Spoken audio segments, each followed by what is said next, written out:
أعوذ بالله من الشيطان الرجيم بسم الله الرحمن الرحيم Assalamu alaikum wa rahmatullah. I'm doing this video right now because I've come across some videos online that have been attacks against a Muslim community that I'm a part of. It's a Muslim community that I became part of about almost 9 years ago now. And after reviewing these videos, some of the attacks were baseless.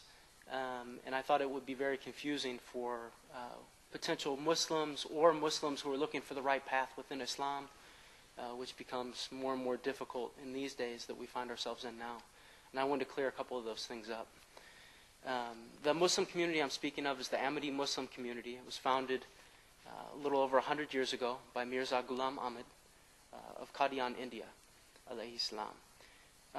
Some of the charges against him are baseless, some are ridiculous, some, quite frankly, aren't worth mentioning or responding to.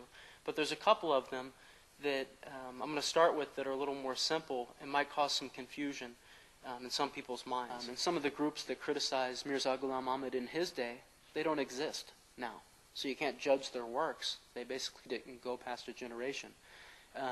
And the ones that exist today that are now attacking with the same old arguments, what have they accomplished?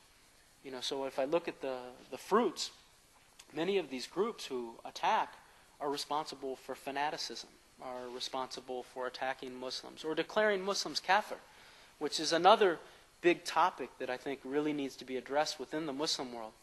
Always these fatwas issued, these decisions or decrees issued by these ulama, these so-called religious scholars, that this group or that group, they're kafir.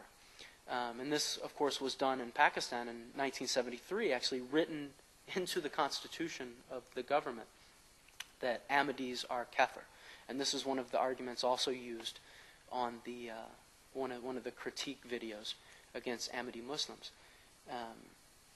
They use this as a proof that you see the ulama in different countries have declared Muslims, Ahmadis non-Muslim. Okay. First off, this is something that I want to read because it's very clear, and I want to make sure that it's read word for word. This is a hadith recorded in Abu Dawood, which is considered one of the great authentic compilations of hadith. And it states, Prophet Muhammad made this statement, quote, "3 things are the roots of faith: to refrain from killing a person who utters La ilaha illallah, that is, there is no God but the one God, or Allah alone, and not to declare kafir whatever sin he commits, and not to excommunicate him from Islam for his any action. And struggle will be performed continuously from the day Allah sent me as a prophet until the day the last member of my community will fight with the Dajjal. The tyranny of any tyrant and the justice of any just ruler will not invalidate it. One must have faith in divine decree." So this hadith is so clear and so powerful. Prophet Muhammad ﷺ, our chief, commands clearly, don't call anybody kafir. Don't excommunicate anybody from Islam. It's not your right. You don't know what's in their heart.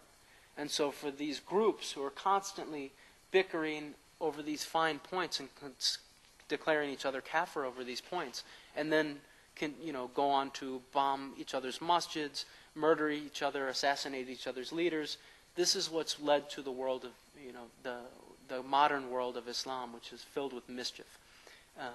And this is a continuation. And these same voices that make these statements and proclamations on videos that they're now posting, they're earning their way to hell instead of paradise as they think.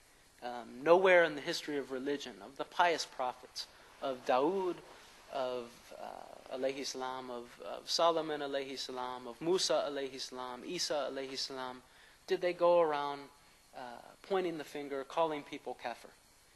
They worked in the cause of Allah. They spoke and preached the truth. They would condemn certain behaviors, possibly certain beliefs, but they would never condemn people or a group as kafir. And this is where we've seen so much mischief.